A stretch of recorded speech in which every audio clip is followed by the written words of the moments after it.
오늘 본문 3절에서 15절까지의 말씀을 보면 바울 사도는 로마 성도들 중에서 몇몇 사람들을 특별히 기억하면서 문안을, 안부를 부탁하고 있습니다. 물론 여기에 나오는 사람들이 로마 교회의 성도들 전부는 아닐 것입니다. 당시에 로마 교회에는 상당수의 그리스도인들이 있었던 것으로 알려져 있습니다. 하지만 그 많은 사람들 중에서도 오직 바울은 이 사람들만을 유독 기억하면서 그들에게 문안을 하고 있습니다. 자, 그렇다면 그 이유는 무엇이겠습니까? 왜 이 사람들에게만 바울이 문안을 하고 있겠습니까? 그 사람들이 얼굴이 잘생겨서였을까요? 아니면 돈이 많아서였겠습니까? 그것은 이 사람들이 다른 사람들에게 그리고 하나님께 기억할 만한 신앙생활을 하고 있었기 때문일 것입니다. 로마서 16장이면 로마에 보내는 그 서신의 마지막 아니겠습니까?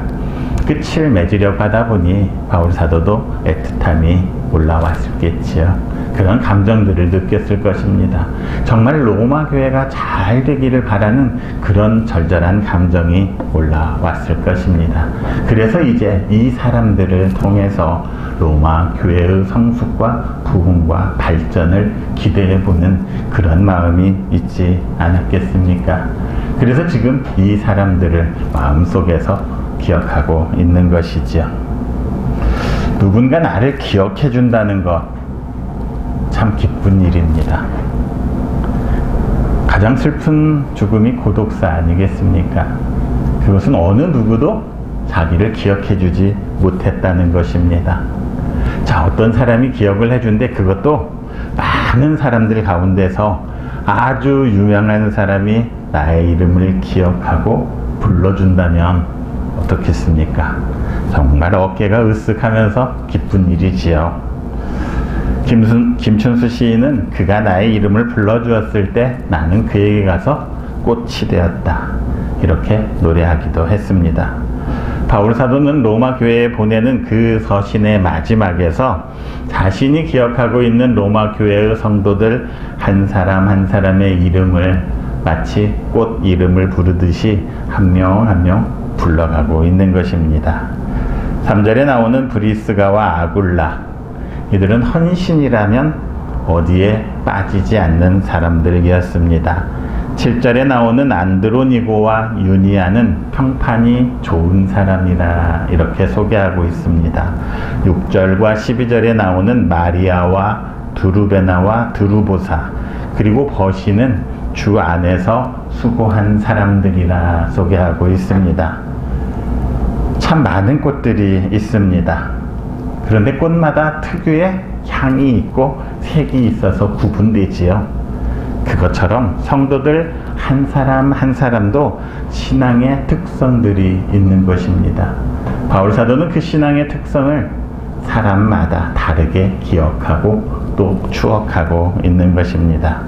그런데 바울이 기억하고 있는 이 모든 사람들의 특징을 꼽으라고 한다면 그것은 한 사람도 빠짐없이 그리스도를 위해서 전심으로 수고한 사람들이라 이렇게 말할 수 있는 것입니다. 각각 다르기는 하지만 각각 다른 모양과 향기를 내고는 있지만 하지만 그들은 모두가 그리스도를 위해서 그리스도 안에서 전심을 다해 수고한 사람들이었다는 것입니다. 각각의 인품도 생김새도 사회적인 조건과 환경도 달랐을 것입니다. 돈을 많이 가진 사람도 있었고 적게 가진 사람도 있었을 것입니다. 뛰어나지 않은 평범한 사람들이었을 것입니다. 하지만 그 신앙에서는 모두가 하나님을 향한 사랑과 예수 그리스도를 향한 헌신이 있었다는 것입니다. 우리나라, 우리 교회도 마찬가지로 다양한 성도들이 있습니다. 하지만 하나님께서는 그 성도 한 사람 한 사람의 모든 사람들의 이름을 다 알고 기억하심을 믿으시기 바랍니다. 모세가 광야에서 생활을 할 때 하나님을 만나게 되지요. 하나님을 만나게 되었던 그때 광야에서 불은 붙었지만 타지 않는 그 떨기나무 앞에 모세가 섰을 때 하나님께서는 모세를 향해서 모세야 모세야 하고 부르셨습니다. 이미 하나님께서는 모세를 알고 계셨던 것이죠. 모세의 이름을 기억하고 계셨던 것입니다. 요한복음 10장 3절에서도 이런 말씀이 있습니다. 같이 한번 읽겠습니다. 그가 자기 양의 이름을 각각 불러 인도하여 내느니라. 여기서 그는 예수님이시죠. 예수 그리스도께서도 각각의 양의 이름을 다 알고 그 이름을 불러서 인도해 내신다, 이렇게 말하고 있습니다. 하나님께서, 예수 그리스도께서 이미 우리의 이름을 다 알고 기억하고 계신다는 것이지요. 하나님께서 나의 이름을 기억하고 불러주신다는 것, 예수 그리스도께서 나의 이름을 기억하고 나의 이름을 불러주신다는 것, 그게 바로 우리 성도들의 행복이고 소망입니다. 그렇게 하나님께서 우리의 이름을 불러주시는 것, 이 미천한, 이 나약한 나를 알고 기억하고 불러주시는 것, 감사해야 할 일이죠. 하지만 거기에서만 멈출 것이 아니라 우리 성도들 사이에서도 다른 사람들에게도 기억되는 신앙을 우리가 가져야 합니다. 감사는 감사로만 끝나서는 안 됩니다. 감사함이 있으면 변화가 있을 것이고, 변화되면 다른 사람들에게 영향을 미치게 될 것입니다. 성삼위 하나님께서 나 같은 사람을 기억하고 계시는데, 그렇다면 나도 거기에 맞는 신앙생활을 해야 하지 않겠습니까? 하나님께서는 우리를 기억하시는데, 심지어 예수 그리스도께서는 하나님 우편에서 우리를 위해서 중보하고 계시는데, 우리의 신앙이 하나님 앞에 내놓기가 부끄럽다면 어찌 되겠습니까? 그렇게 되지 않도록 참 열심히 신앙생활을 해야 할 것입니다. 이왕 주를 믿을 거라면, 예수를 그리스도라고 고백할 거라면, 교회에 나왔다면 뜨뜻 미지근한 신앙이 아닌 확실한 신앙을 가져야 할 것입니다.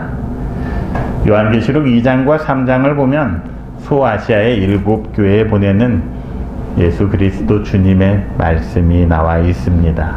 그 중에서 3장 15절과 16절 말씀은 라오디게아 교회를 향한 주님의 권면입니다. 같이 한번 읽겠습니다. 내가 내 행위를 아노니 내가 차지도 아니하고 뜨겁지도 아니하도다.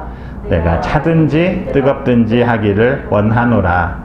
내가 이같이 미지근하여 뜨겁지도 아니하고 차지도 아니하니 내 입에서 너를 토하여 버리리라. 우리의 이름을 아시는 하나님이라는 건 무슨 말씀이겠습니까? 하나님께서는 우리의 행위도 기억하고 계신다는 것입니다. 우리의 믿음도 우리의 신앙도 알고 계신다는 것이지요. 15절 말씀처럼 내가 너의 행위를 알고 있다는 것입니다. 그런데 너희가 하는 것이 차지도 아니하고 뜨겁지도 아니하고 미지근하니 내가 너를 토하여 버리겠다, 이렇게 무섭게 말씀하고 있는 것입니다. 그렇다면 이 말씀은 라오디게아 교회만이 아니라 확실하고도 생생하게 우리를 향한, 아니 나를 향한 권면임을 잊지 말아야 합니다. 헌신을 하는 것 같기도 하고 안 하는 것 같기도 하는 그런 모습이 아니라, 이것도 저것도 아닌 미지근한 신앙이 아니라 주님을 향한 뜨거운 열정을 가지고 나에게 맡겨진 일에 충성을 다하라고 지금 주님께서 우리에게 권고하고 있는 것 아니겠습니까? 바울 사도 또한 우리가 가져야 할 믿음의 자세를 고린도전서 16장 13절에서 이렇게 말합니다. 같이 읽겠습니다. 믿음 굳게 서서 남자답게 강건하라. 오해할 수 있습니다.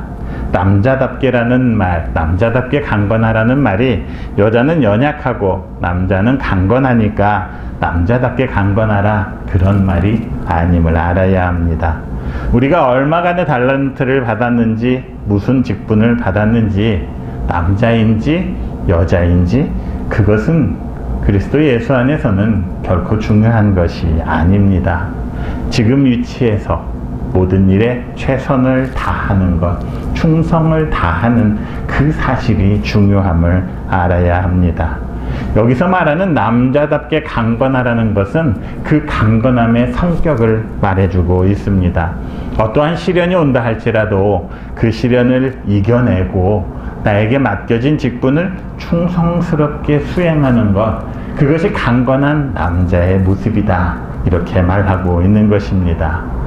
조금만 힘들다고 해서 무너져 버리고 무릎 꿇고 쓰러져 버리고 그런 것이 아니라, 아무리 힘든 일이 닥쳐오고 아무리 큰 시련이 온다 할지라도 굳굳하게 버텨가면서 강건하게 이겨내는 바로 그런 모습이 그리스도 예수를 믿는 성도들의 모습이라, 이렇게 말하고 있는 것입니다. 이런 사람이라면 어떻겠습니까? 이런 사람이 내 주위에 있다면 나도 그 사람을 보고 힘을 얻을 수 있지요. 다른 사람들에게 그 믿음이 기억될 수밖에 없을 것입니다. 그렇게 함으로써 서로가 서로에게서 힘을 받는 것이지요. 그러다 보면 결국 우리 주님께서도 그를 인정하시고 기억하시지 않겠습니까? 그 믿음을 하나님께서도 기억하시는 것이지요. 결국 칭찬하게 될 것이고 우리에게 복을 더해 주실 것입니다.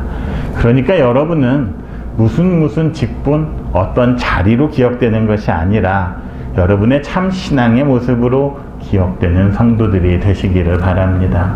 사람뿐 아니라 하나님께도 그렇게 기억됨으로써 정말 참 하나님의 참 제자가 되는, 참 예수 그리스도의 제자들이 되는 여러분들이 되시기를 바랍니다. 교회에서는 참 직분이 많이 있습니다. 직분이라 하면 흔히 집사, 장로, 권사, 목사 이런 것들만 직분이라고 생각하기가 쉽습니다. 그런데 진정한 직분은 어떤 것입니까? 그것은 그리스도의 지체인, 예수의 지체인 교회 공동체 안에서 내가 어떠한 일을 맡고 있느냐, 내가 어떠한 일을 하고 있느냐가 참된 직분임을 알아야 합니다. 그렇게 따진다면 우리 모두가 직분을 가진 사람들입니다. 예배 안내, 차량 안내, 교사, 식당 봉사, 찬양단, 이루 말할 수 없이 그 모습들은 다양할 것입니다. 그 모습이 어떻건 간에, 어떤 모습을 띠건 간에 그 직분들은 다 귀하고 가치 있는 일들이지요. 모두가 다 하나님께서 필요하셨기에 만들어 주신 것이고 하나님께서 직접 그것을 맡기신 것임을 잊지 말아야 합니다. 교회의 주인이신 예수 그리스도께서 그 직분을 우리에게 허락하셨기 때문입니다. 그러니까 이 일들은 모두가 사람이 만들고 사람이 준 것이 아니라 신적인 기원을 가지고 있다는 것입니다. 모두가 다 하나님으로부터 나온 일임을 잊지 말아야 합니다. 간혹 힘들거나 또 다른 이유로 인해서 자신이 맡았던 일, 그 직분들을 더는 못하겠다, 이렇게 말씀하시는 분들이 있습니다. 정말 사정이 안 돼서 그러는 분들도 있겠지만 요즘은 어쩌면 그냥 안 해, 하기 싫어, 이런 느낌이 더 강할 때도 있는 것 같습니다. 그런 경우에 저는 더 이상 설득하거나 붙잡지 않는 편에 속합니다. 왜냐하면 그 직분은 앞에서도 말했지만 어떤 직분입니까? 제가 주고 사람이 준 직분이 아니지요. 하나님께서 주신 직분입니다. 그런데 하나님을 거부하고 하나님이 주신 것도 싫다고 하는데 제가 일개 목사가 뭐 어떻게 한다고 해서 그 말을 듣겠습니까? 달리 생각해보면 그 직분이 금덩어리였다면 그렇게 쉽게 내려놓지 못했을 것입니다.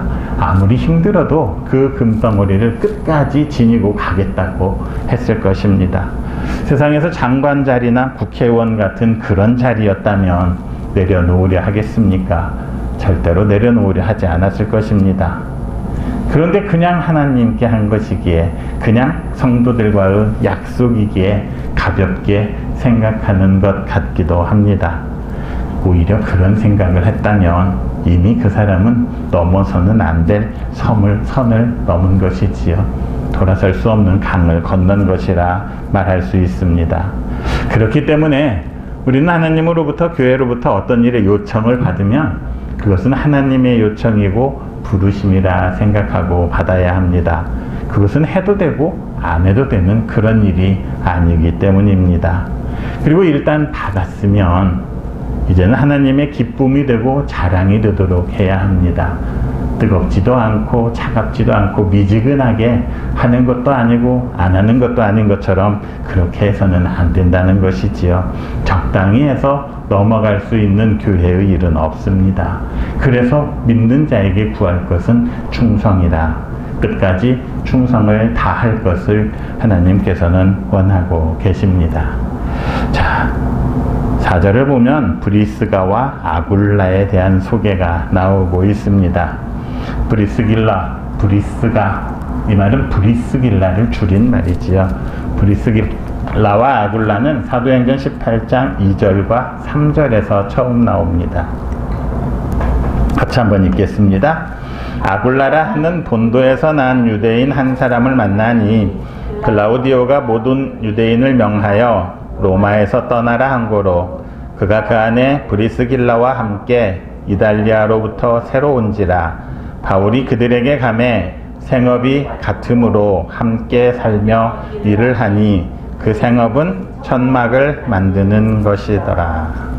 브리스길라와 아굴라는 원래 로마에서 살던 사람이었죠. 그런데 여기서 말하는 글라우디오는 로마의 황제입니다. 로마 황제 글라우디오가 이제 로마에 있는 유대인들을 다 쫓아낸 것입니다. 그러니까 로마에서 쫓겨나서 고린도로 와서 바울을 만나게 되었습니다. 그렇게 고린도에서 바울과 함께 동역을 하고 바울이 고린도를 떠나서 에베소를 갈 때 에베소로 또 함께 동행을 하게 됩니다. 그러니까 고린도와 에베소에서 함께 사역을 했죠. 왜냐하면 그들이 하는 일이 같았습니다. 생업이 같았습니다. 천막을 만드는 것, 텐트 메이커의 일을 했던 것이지요. 그러니까 일도 같이 하고 사역도 같이 하는 그런 과정에서 브리스길라와 아굴라의 가정과 바울은 친밀한 교제를 나누었던 것으로 알려져 있습니다. 대개 사람들이 어떤 가정을 말하려면 먼저 남자의 이름을 하고 그 다음에 여자를 소개하는 게 일반적이지요. 그런데 성경도 그렇습니다. 대개는 남자부터 나오고 여자가 나오는데 이 경우는 아주 특이합니다. 브리스길라가 여자입니다. 아굴라가 남자이지요. 그러니까 브리스길라를 먼저 소개하고 그 다음에 아굴라를 소개하고 있습니다. 교회가 굉장히 권위주의적이고 가부장적이고 남성 우월주의인 것 같지만 이런 성경을 보더라도 여자가 먼저 올 수 있는 것 이 당시에는 상상할 수도 없는 일이었습니다. 그래서 많은 학자들은 브리스길라의 헌신과 봉사와 믿음이 훨씬 더 나아서였지 않았을까 그런 생각을 하기도 합니다. 어쨌든 그들은 자기들의 맡은 바 사명을 위해서 그리고 바울을 위해서 자기의 목숨까지도 아까워하지 않았다 이렇게 말합니다. 자기의 목이라도 내어놓았나니 이렇게 말하지요. 이 말의 어원은 도끼 아래에 자신들의 목을 내어놓았다 이렇게 말하는 것입니다. 여러분 단두대라는 거 알지 않습니까? 위에서 칼이 내려오지요. 그 칼 위에 자기의 목을 내어놓았다는 것입니다. 바울을 위해서 바울의 사역을 위해서라면 자기의 목을 내놓는 일도 서슴지 않았다는 것입니다. 실제로 이들은 큰 위험 속에 있던 바울을 구하기 위해서 자신들의 생명을 내걸었을 것입니다. 그러니 바울이 이런 말을 하고 있는 건 아니겠습니까? 그래서 학자들은 이것이 사도행전 19장에 나오는 에베소에서 바울과 함께 사역을 할 때 데메드리오와 은장색의 폭동 사건과 관계가 있을 것으로 추정을 합니다. 그때 에베소의 사람들이 바울을 죽이겠다고 모두 다 일어섰던 것이지요. 이처럼 이들 부부는 바울을 위해서 어떠한 역경도 고난도 두려워하지 않았던 사람들이었습니다. 바울을 만나서 좋은 일만 있었기에 이득되는 일만 있었기에 그것이 나에게 이익이 되었기에 바울과 계속해서 있었던 것이 아니라는 것이지요. 심지어는 죽을 고비까지도 넘어가면서 바울과 함께 있었다는 것입니다. 그런 그들을 바울 사도는 나의 동역자라 이렇게 부르고 있습니다. 자신들이 처한 직분과 복음을 위해서는 죽음도 두려워하지 않고 바울과 더불어서 목숨을 버릴 수 있는 사람, 그러기에 바울은 이 사람들을 동역자라 이렇게 부르고 있는 것입니다. 동역자라는 말은 함께 일하다, 협력하다 이런 뜻을 가지고 있습니다. 오늘날 세상에서도 동역한다, 동업한다 이런 거 많이 있지요. 동업과 동역의 차이가 굉장히 큼을 알아야 합니다.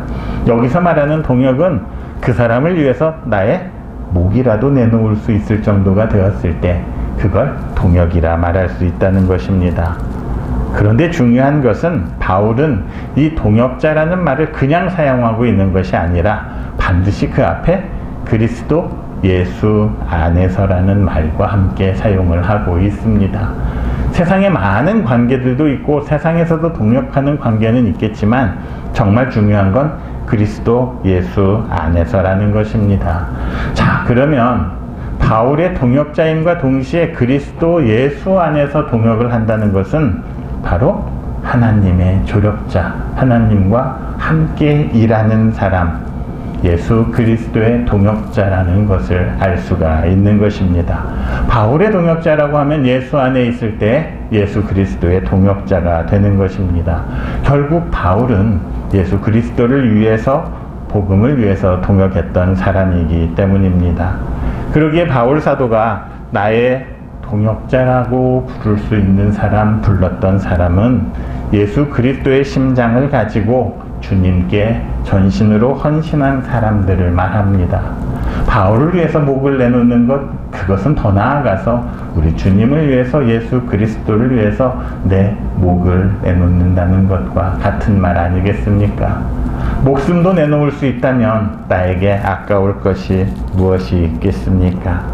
말로만 헌신하고 말로만 섬기고 말로만 하는 사람이 아니라 실제로 복음을 위해서, 주님을 위해서 기꺼이 고난을 감수하는 사람들, 그 사람이 바로 동역자라 말할 수 있는 것입니다. 자, 그렇게 본다면 이런 사람들이 진정한 그리스도인이고 이런 사람들이 진실된 성도 아니겠습니까? 결국 그리스도와 함께 영광에 들어갈 수 있는 사람들은 이 사람들일 것입니다. 그래서 성경은 우리가 그리스도와 함께 영광을 받기 위해서는 고난도 함께 받아야 된다 말하고 있지 않습니까? 그리고 실제로 역사 안에서 그리스도인들은 그렇게 그리스도의 동역자가 되기 위해서 신앙을 지키며 순교를 당하기도 했던 것 아니겠습니까? 300년 동안 종교의 자유가 없어서 지하 묘지에서, 카타콤에서 교회를 하고 예수는 나의 구주라고 고백했던 그 사람들, 그들은 바로 예수 그리스도를 위해서 자기의 목을 내놓을 수 있었습니다.